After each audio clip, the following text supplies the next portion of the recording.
Welcome to the Mayo Clinic Human Optimization Project, where we're creating the blueprint to help you become the best human you can be so you can give your gifts back to the world. I'm your guide and fellow optimizer, Christopher Camp. You've all heard the term gratitude recently, and it was most likely from someone telling you that you need more of it in your life. Well, what if I told you that if you were able to increase your gratitude, it could improve your sleep, increase exercise gains, reduce depression and anxiety, increase your lifespan, improve your job satisfaction, and actually make you much more productive? All that is true.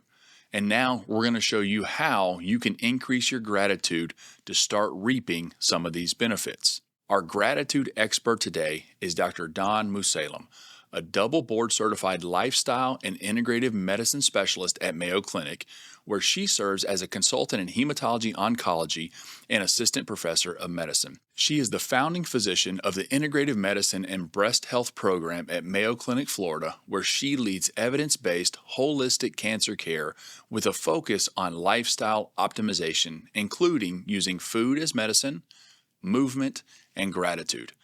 Her mission is to guide people from hope to knowing that they can truly flourish after health adversity. She also chairs Mayo Clinic Florida's Employee Wellbeing Committee and serves as medical director of the Humanities in Medicine program. She's a sought-after international keynote and motivational speaker and is a scientific advisor to IM8 Health, P4 Medical and Clinical Innovation, the Center for Nutritional Studies, and Jacksonville University's Department of Exercise Science. She also holds physician leadership roles within the Blue Zone Project in Jacksonville. She's unique in that she's a stage 4 cancer survivor and heart transplant recipient who made history as the first person to complete a marathon 1 year after heart transplantation. Her personal journey fuels her passion to reframe cancer as a teacher of life and to inspire others to embrace vitality, purpose, and healing through the power of lifestyle transformation.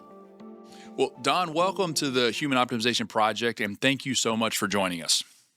Chris, thank you for having me here. I've been listening to these podcasts you've been doing via Instagram. Was the first time I heard of it, and I was so energized to know that Mayo was in this space because I think humanity needs more of your message and what you're doing. So thank you.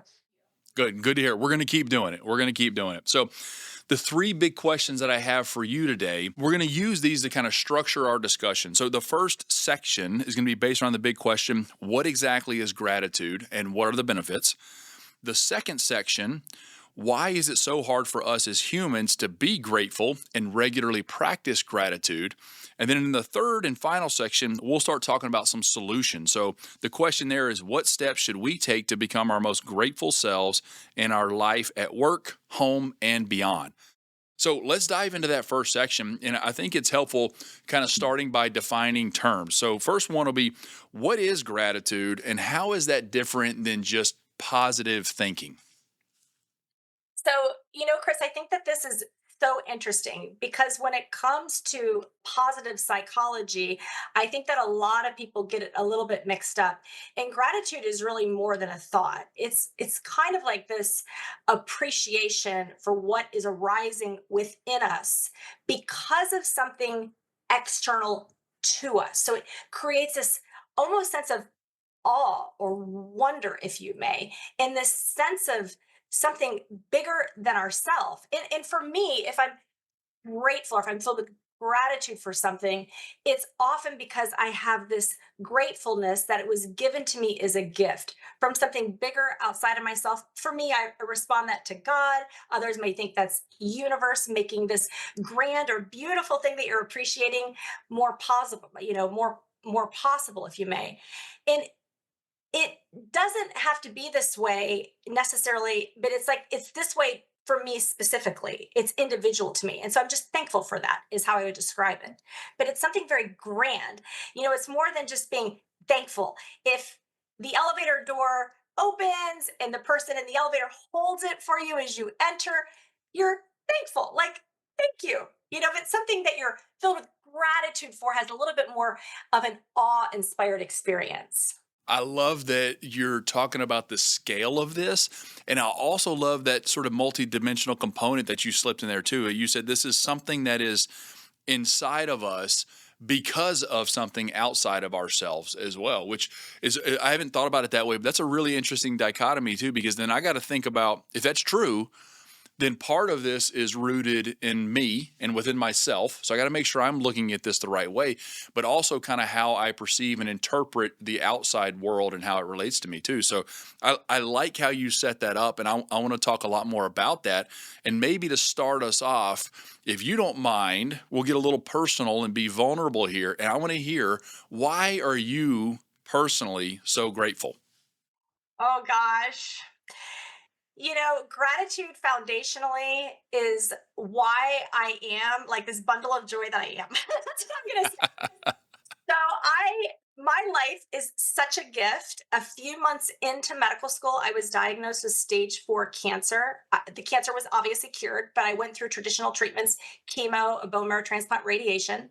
Those treatments caused unfortunate complications. This was over 25 years ago. We had a lot less understanding of the toxicities of these treatments at that time. So it caused advanced heart failure. So I lived with advanced heart failure for 18 years, actually. And during that time, I had a near death experience. And actually, very unfortunate, the hardest part of my entire journey in life, my husband died unexpectedly during this time when my daughter was 5. I ended up requiring a heart transplant, which I had in 2021. And that heart transplant, the act of a stranger donating life to me, has just amplified this massive embodiment of love for humanity. I've always adored people and loved people, but it's on a different level. It's on this level of just gratitude. Nearly in every single thing I do, it's like every single breath, every single experience is because of someone else's life. And it gives me chills to say that. I think that's part of the experience of gratitude is it's just all encompassing. It's like this warmth that just comes within us. And I just get, those goosebump moments, if you may. So we should all try to have more goosebump moments if we can. So that's my life journey in a little short segment. But people may say, wow, how does she seem so bouncy and happy after something like that? We should never compare our own journeys to someone else's.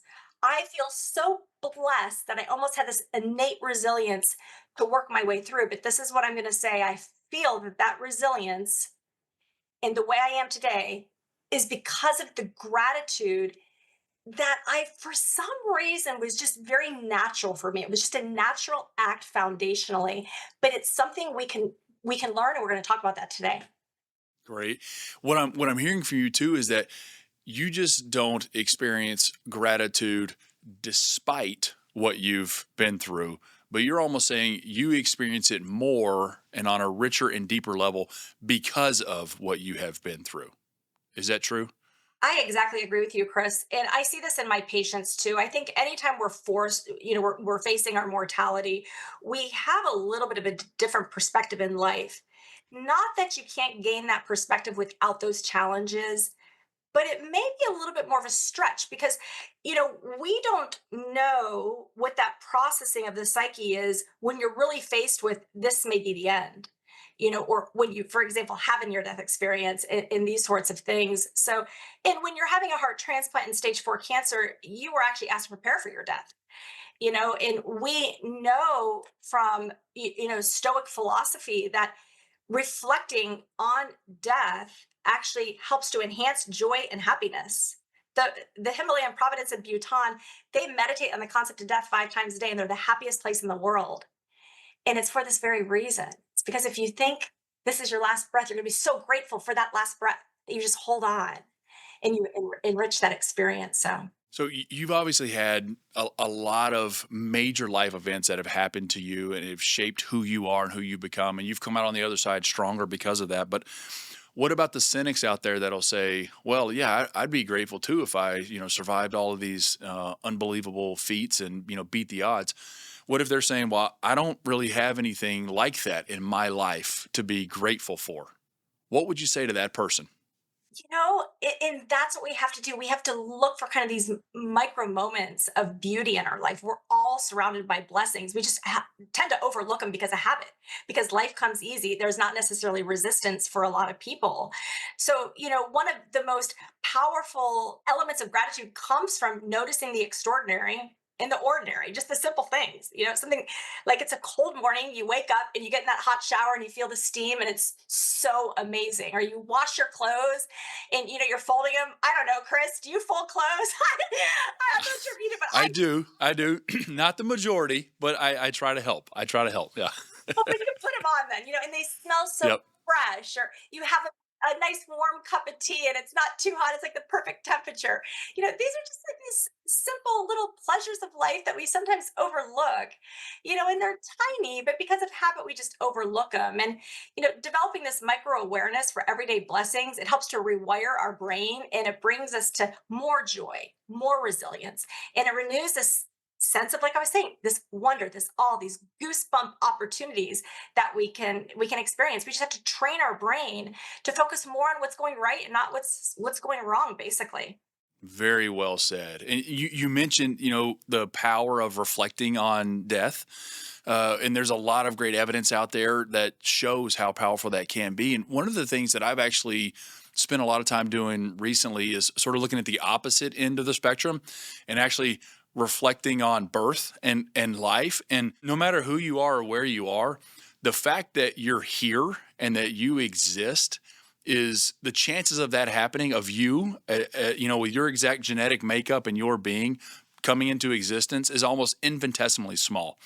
So, the fact that it was your mother, your father, this sperm, this egg, this grandmother, this grandfather, all lining up all the way back to the origins of the universe, none of us should be here.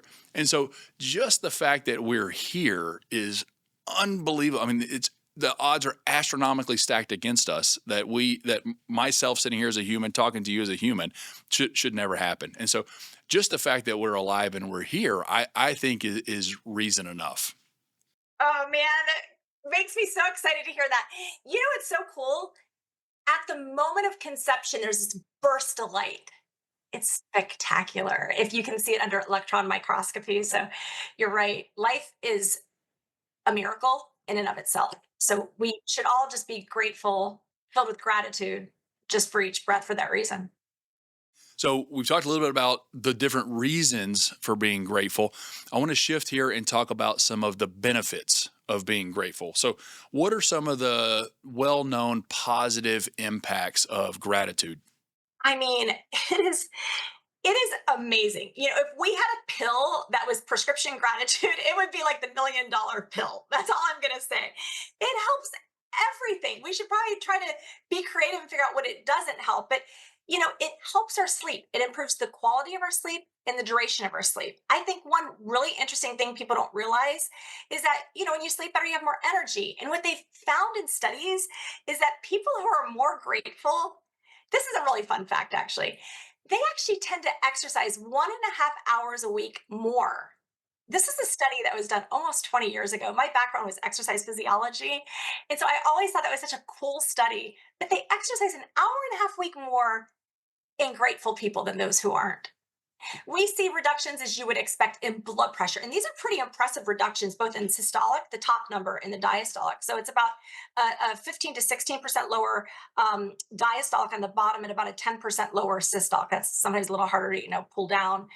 We see reductions in inflammation. And this has even been shown in biomarkers. So, it sounds cool to say, oh, we reduce inflammation. And this is certainly a buzzword right now with everyone talking about, longevity medicine. We should probably focus more on like the term I think that should be coined as healthy aging, but everyone's interested in how can I lower my inflammation? I'm going to go do a sauna. I'm going to go do this. I'm going to go pay all this money to do that.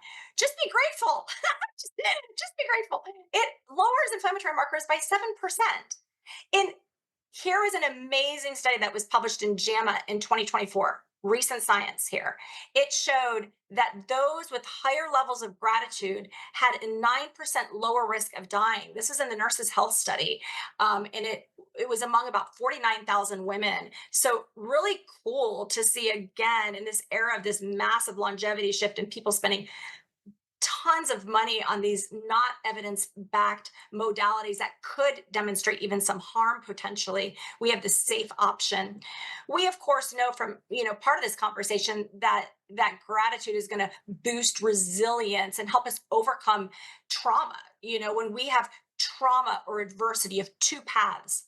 You have this path of post traumatic experience, PTSD, or you could go down this path of post traumatic growth and kind of ascend this escalator of beautiful existence, one with that.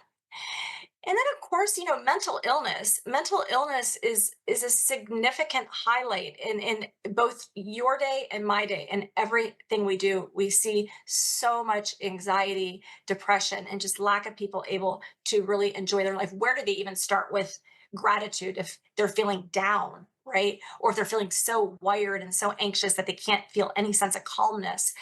And we know that really trying to work on these gratitude practices can actually help to reduce depressive symptoms by 35%, which is a big number. And we know it ups that overall satisfaction in life. People feel, just happier as a whole. They feel more worthy, and it can even increase productivity in the workplace. So, as medical director for employee well-being at Mayo, we have an upcoming event on the Mayo Clinic Florida campus where we're going to have a gratitude poster where everyone writes what they're grateful for. And it feels great to like read all those positive things. You write what your colleagues are doing, you read that about yourself, and it feels good. But there's been science to show that when you're the one actually writing it, it gives you just as much benefit to just make that positive statement about someone else. But it can boost employee productivity by 31%. So, when we're involved in these employee well-being initiatives, you better believe that we're looking for some of these really novel ways to help boost that productivity in a way that's also having all of these other aspects of improving the human experience and helping people flourish. But Chris, I don't know about you, but there is nothing in medicine that I've ever come across. Oh, maybe exercise and gratitude, right? But we know that gratitude is going to make you exercise more. Those are like Right. the two things that have so much benefit. It's the coolest thing ever. Well, and if we took this and we made this a pill and you could purchase it, I mean, we would pay whatever. We pay everything we had to get that, right? But the beauty of it is it's free. It's incredible, or at least financially free. And you're right. I do think there are so few things in this world that have such positive benefits.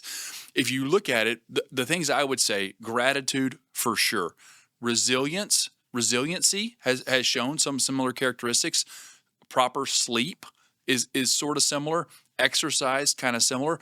And what's fun about all four of those things is that they're synergistic with one another. And you mentioned that in your answer. You said if you have more gratitude, you get better sleep, and then you do more exercise. And guess what?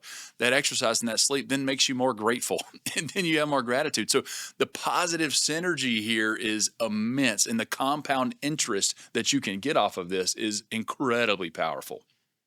It sure is. It's just like this additive effect. Let's transition into our second section. If the benefits are so huge, why do we still struggle with it? So, some sources cite that only about 30% of Americans report feeling or expressing gratitude on a daily basis. So why is it so low?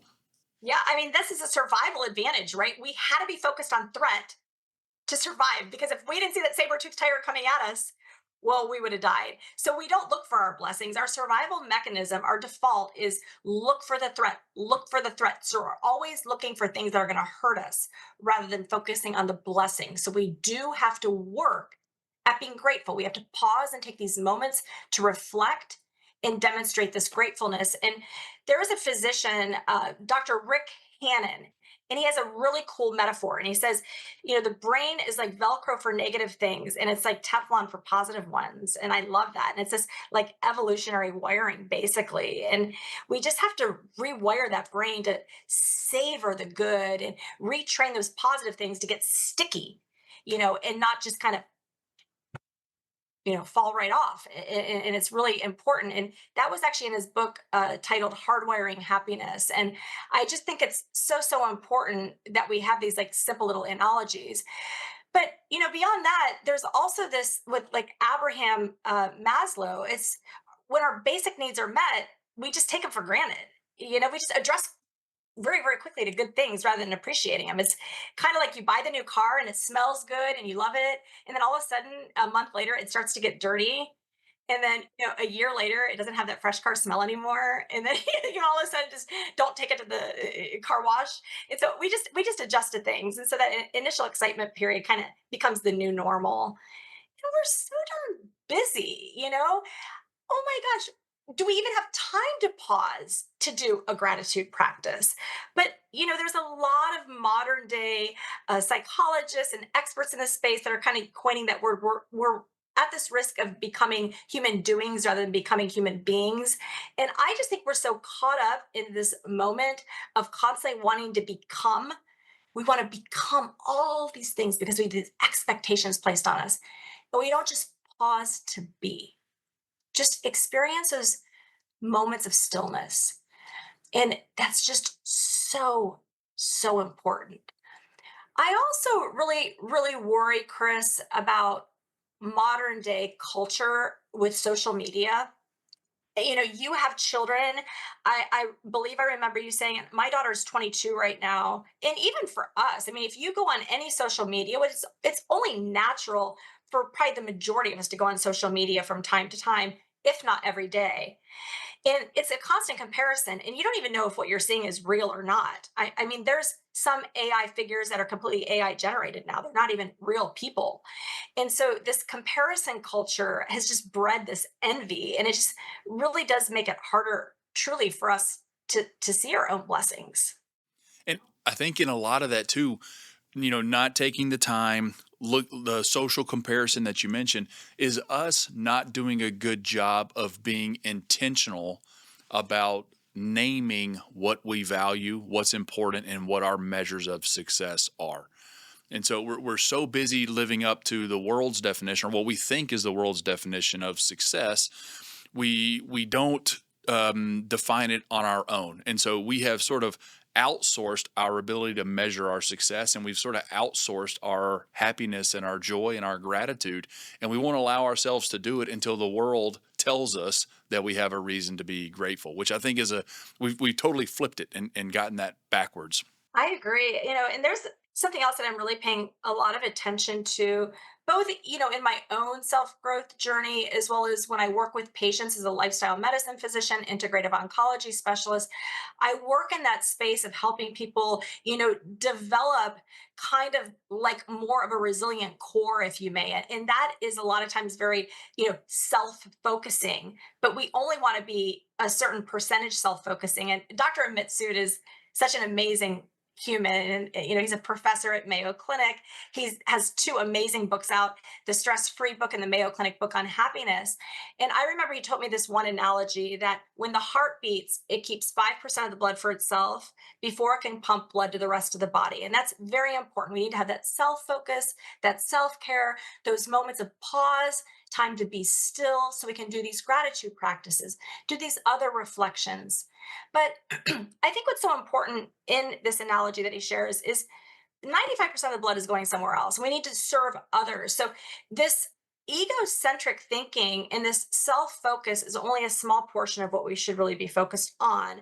We need to focus on the needs of others, as well, of service, of giving. And I think that that can take a lot of pressure off of ourselves and off of our expectation of self. But in this time of self-growth, I'm seeing so many people just be so self-focused that they've lost sight of anything outside of themselves. So I'm really paying attention to that, both personally as well as when I'm working with patients and we're having these, really meaningful discussions together.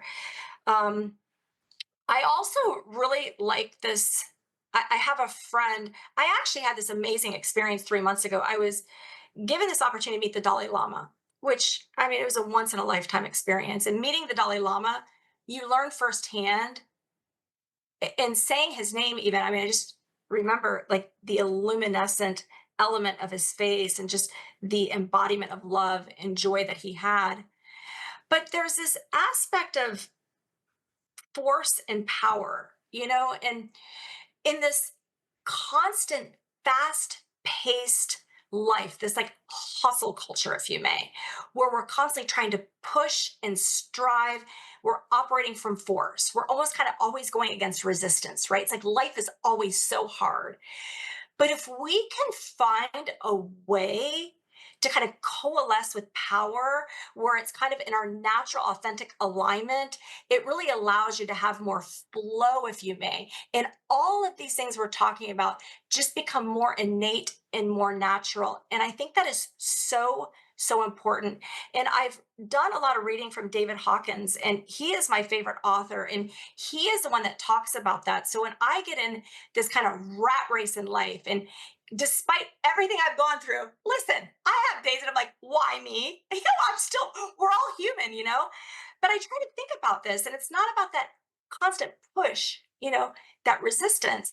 It's just try to just kind of flow, and, take it a little easier. And that works personally for me. Well, that gets back to a lot of what we talk about here in the Human Optimization Project. And we actually have sessions coming up on the concept of flow, and defining your meaning, purpose, and values. All of those things align. And the thing you talked about with self care, 5% yourself, 95% to others, I think is a great point. One of the lines that we use here is that we want you to keep striving to be the best human you can be. And the reason for doing that is so that you can then give your gift back to the world, whatever that gift is. And that gets back to the thing you said in the very beginning about gratitude, is that it's an experience within ourselves based on something that's happening outside of ourselves. And so I think if we continue to just look internally, you're missing that other component of the part that's outside of yourself, which is really one of the things that can give us some of the most powerful meaning and purpose. One of the questions I have for you is, as we're talking about this, taking time for yourself, and experiencing gratitude and being intentional about that, I think some people often equate that with being either weak or soft, if they were to do that. And so, how do you counsel those people that are resistant and say, no, no, no, I don't need it. Being thankful is soft, or spending time on myself like this is soft, or that's a sign of weakness. How do you talk to those folks? I think that's so important, Chris. People do sometimes think that if you're expressing gratitude or doing a gratitude practice, that is a sign of weakness. And if you look at Stoic philosophy, they really taught that true strength comes from mastering that perception if it's not force. It's power. So and I feel like, especially when people are really worried about this ideology of weakness, the Stoics are usually a philosophy that they can align with. So I think that's nice. I also think that there's this myth that gratitude depends on circumstances, and that's not necessarily the case. And Viktor Frankl taught us that beautifully. I mean, he was in a concentration camp, and he found meaning and was able to arrive at this place of gratitude through his suffering. And it gives me chills to even say that. And so, gratitude is a choice of perspective. It's not about perfection. Nothing in life should be about perfection. It's about just trying to reframe, if you may, and have ultimately a different perspective. And I think people that are kind of more aligned towards being critical of anything that's positive, if you may, they'll sometimes see gratitude as toxic positivity. Um, I struggle with that. I really do. I feel bad when I have a positive patient and others feel that they're having toxic positivity. Toxic positivity, because some people may have never heard of this, is when you are demonstrating a happy mood, if you may, and you totally deny anything bad going on. Okay, so it's like the COVID pandemic, and you're like, oh, this is great, it's COVID. Well, no, it wasn't great at all. There was so much hardship in COVID. But the gratitude approach to COVID would say, hey, can I find a few silver linings? Okay, let's think. Okay, well, I was with my family during this time, and I ordinarily would have had this time with my family. Or, my sister had a baby during this time, and the baby was healthy, whatever that may be for you. But toxic positivity is when you deny anything negative that exists. And life does have negatives. It's just how you put those into perspective and reframe them, if you may. Mhm. And to borrow from Viktor Frankl, who you just mentioned, the difference, the pause between stimulus and response. I think that analogy is helpful here, in that I think in toxic positivity, oftentimes people ignore the stimulus. So they don't pay attention to it, or they mischaracterize it, or they're not being truthful about what's really going on. They try to ignore the bad things, pretend they don't exist. Whereas I think gratitude is actually saying, no, no, no, I understand what's going on. I understand that there are problems here, but I also understand that there are good things here. Now I'm going to choose how I respond to that. And I'm going to choose to have a positive response. I'm going to focus on the things I can control. I'm going to look at the good side of this. And so I think that is very different. That is true gratitude to me and what we're talking about here, rather than the toxic positivity where you just sort of create your own alternate reality, so you don't have to face the bad things, or the negative things. Mm, I agree.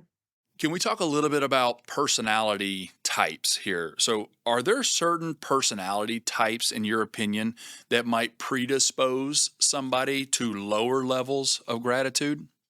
Chris, there actually are, and research shows that, the one we talked about is egocentricism, that focus on just self achievement. Perfectionism can kind of see the same thing. You only see your flaws, you don't see any blessings. Entitlement, this belief that you're kind of a little bit better than someone else. Being neurotic, you're just constantly anxious, and it spins into this negativity more or less. I think the hardest area here, because it in many times is one that's very hard to resolve, and it's trauma, and it's these folks that have had a lot of past traumas, especially with abuse, lack of love, lack of a primary upbringing that was centered in this support of needs, if you may. They become very hyper vigilant, and they're not open, they're very closed.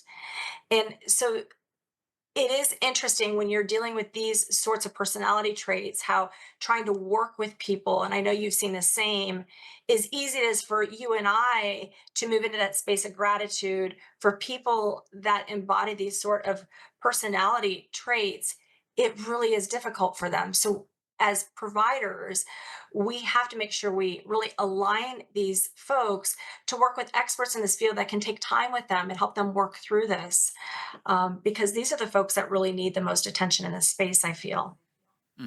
And that doesn't mean it's impossible for these folks. They can absolutely do it, but it may be harder. But I think the key is recognizing, okay, this is the thing that I struggle with personally. This is sort of what's keeping me from experiencing gratitude, and then being intentional about how you work through it. But oftentimes those folks stand to benefit the most. And so, yeah, it may be a long uphill battle for them, but even if they can just take a few steps forward towards being slightly more thankful and have a little bit more gratitude, then they may see some incredible return on that progress. So, on the flip side of that, are there certain personality traits or personality types that would predispose somebody to higher levels of gratitude? Sure, kind of opposite to what we just said about the person that's had a lot of past traumas, who's closed. It would be openness. So people who are just naturally open with their life stories, extroverts, people who are also very conscientious. They're very particular and detail oriented, practicing their habits, and they have a lot of self discipline and control.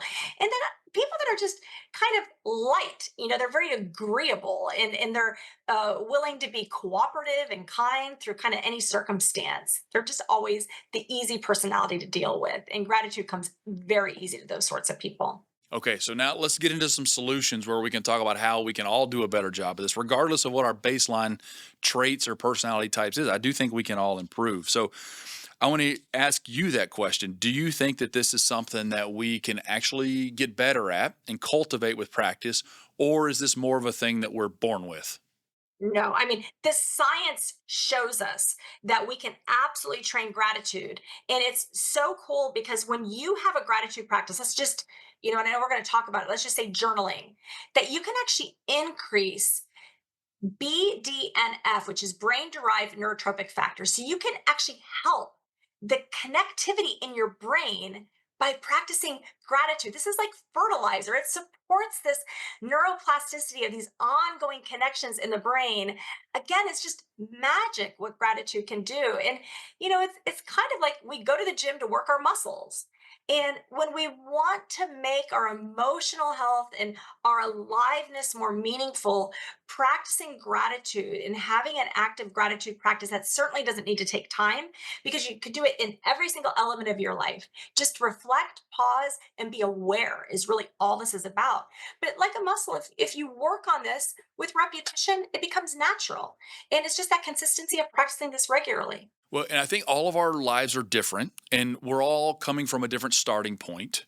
We all have different things that we're drawn to, and things that don't really work for us. So I don't think there is one right way to do this, or one, step by step pathway towards becoming more grateful. But to the best of your ability, can you lay out a plan, or maybe give some practical tips, techniques, and actions that people can take? And I think here it'd be helpful. We should probably try to list a number of different things, and to our listeners, not all of them are probably going to click with you, but you should be able to find something from these things we're going to discuss to start to put into practice. So what are some practical strategies people can use?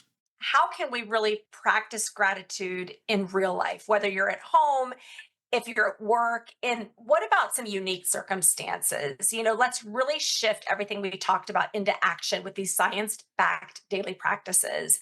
And so I love to start my day, and I want to really extend all of you listeners to just a simple morning practice. I find deep breathing exercises really hard. So I like to do 2 deep breaths in with appreciation and then one long exhale. So for me, that works really, really good compared to just the traditional deep breathing exercises or box breathing. So I start my morning practice with that. And then I really love before I even put my feet on the bed. So I do that while I'm still laying in bed. And then I like to really wish 3 people that I'm grateful for a beautiful blessing for the day. I like to reflect on 2 things that went really well from yesterday and one clear intention for the day ahead that I want to go really well. And this takes me about 60 seconds. It does not take me long, but that's how I start every single morning.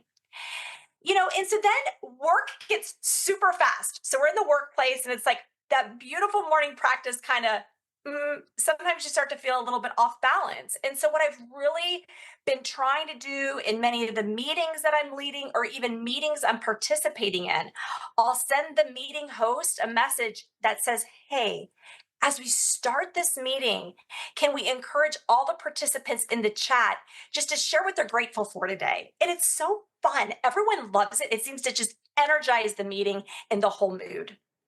And then as we come together in the evening with our families, if we are eating dinner, hopefully as a family, that's another amazing place to have a dinner gratitude. That way, we're including the children as well. And it's so important just to go around the table and ask each person, what are you grateful for in the day? Put those cell phones down and connect with each other. And you can even do this if you have a work luncheon or anytime you're sharing a meal with others. Food is love, and let's extend the gratitude during that moment.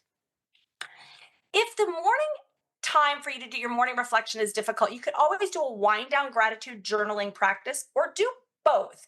I really love for my patients to do a journaling practice, as I shared earlier, where they write down 1 to 3 things that they're especially grateful for, 1 to 3 things that they just feel is a blessing, and they want to extend that to other people.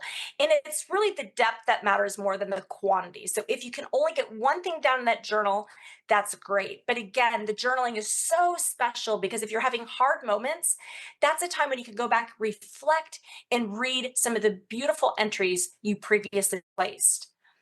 And then, Dr. Camp, you asked about what about beyond? And I like to think sometimes we can't always find something we're grateful for. And so in those moments, just look for the extraordinary and the ordinary, just the simple things. And this is just really bringing that sacredness to every simple little element of your life. Okay, look for those little tiny simple goosebump moments, is what I call it. Another thing I would say is adversity. Try to find the lesson in adversity and try to pivot how harsh it may be into something we could eventually grow from and be thankful for. And the last thing I would say is don't forget about gratitude and service. serving the needs of others.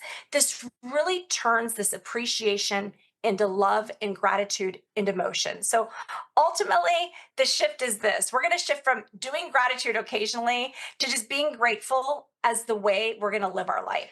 What about you, Chris? Can you think of any other ones? That's an incredible list. I love it. So I'm taking notes and I've jotted them all down, and I have used each of those to a different degree in my life. And most of the things actually on here talk about you doing something kind for others. And isn't it funny how that works, right? And we're talking about gratitude and how to make yourself more appreciative, but the act of doing something else for another person to generate that feeling in them often does the same within you. So, a few of the things that I like to do along those same lines is that I like to go thank people in person and call them by name.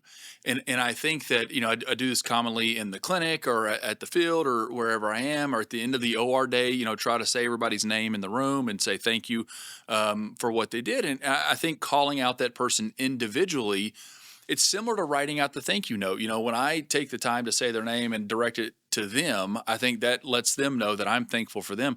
But it also reminds me that, oh, this person is a valuable member of the team, and they have contributed. Another thing that I think is really helpful is simply complimenting other people. And this can be people you know or total strangers. And it doesn't have to be anything incredible, a nice jacket or like that bag, or, oh, that's an interesting book. What are you reading? These types of things I think can be immensely helpful as well, because it's just a little spark. And the other thing that does is it causes people to pause a little bit. We talked about time scarcity earlier. We're all moving so fast and none of us are taking the time to be grateful.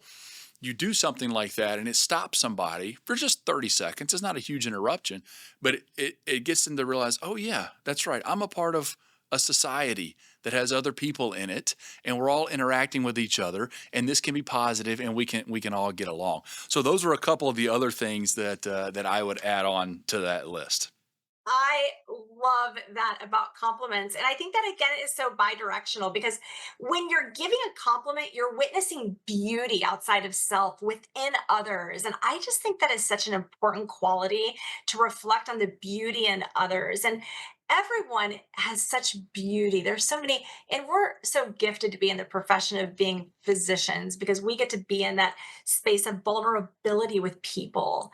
And it's so beautiful to me to be able to witness and to watch that unfold. So it's very easy, I think, for us to be able to pick up on and compliment our patients and things. But even if you're at the grocery store, if you like you said, that's probably one of my favorite ones, Chris. Thanks for saying that.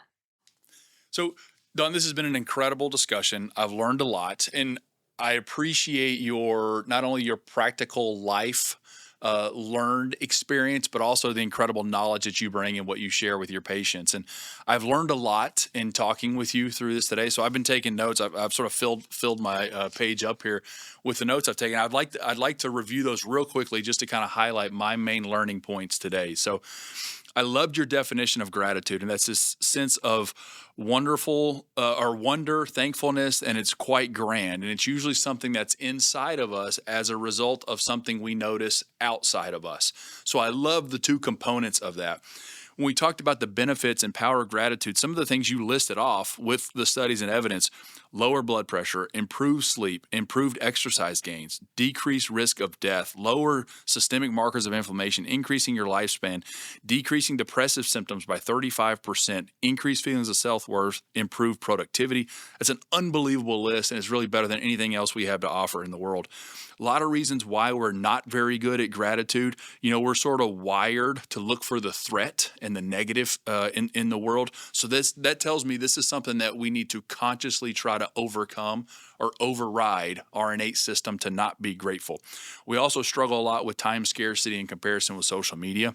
I also think it's important to realize that some personality types naturally struggle with this, but that doesn't mean they shouldn't try to get better. It may be harder, but if they make some improvements, they'll see outsized benefits from it. It can be trained, and you gave us some phenomenal action steps at the end that I'm going to come back to as we close out.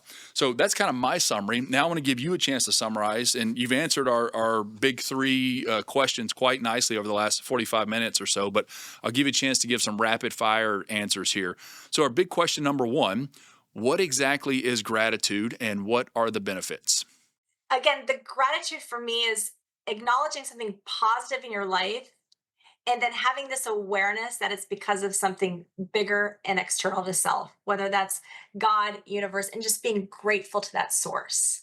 And why is it so hard for us as humans to be grateful and regularly practice gratitude? Survival. I mean, that to me is just an evolutionary inherent aspect of who we are. We are designed to look for threat to keep us alive. So we have to work at this. This does not come natural. It's really not in our natural innate psyche to just look for something that's beautiful and great because we're always more naturally worried. So we have to train the brain to want to be mindful of this. And you've got to pause. You cannot be on this fast paced cycle of life and be grateful. You've got to pause and take that moment, and I really feel that people need to do that pause both morning and night and preferably in every element of your life. Just try to be aware. That awareness is key. Yep. And then our third question, what steps should we take to become our most grateful selves in our life at work, home, and beyond? Yeah, I think that's just such a great one when we think at work, home, and beyond.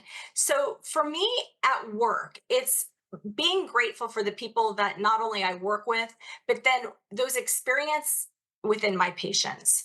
When I'm at home, it's just so easy to be grateful truly because that's your family unit and it just comes so natural. And I think it's very easy for me to say that because I have had these questions in life if I would have a tomorrow, and so me with my family, it's every moment, every opportunity I connect with them is so ultimately precious. But I would encourage everyone to have that same experience of never knowing when the last moment may be and just treating each moment as if it was its last. And when we think of going beyond, this isn't always easy to have these sorts of experiences, and we know that it's going to be hard for people, so you have to just start small and want to grow, looking for different areas that maybe you can be uncomfortable and kind of push yourself, if you may. I think that too often in life we are looking for pleasure, we're looking for ease, and sometimes these sorts of practices, they open up our vulnerability and the mind can kind of go into that default mode and there's a lot of noise there. But if we can just trust that and work through that, I think there's so much learning that we can gain from those sorts of experiences. Excellent. So now to our audience, if you've been paying attention, you've learned a lot about gratitude, and now it's time to put it into action. So this is our call for action.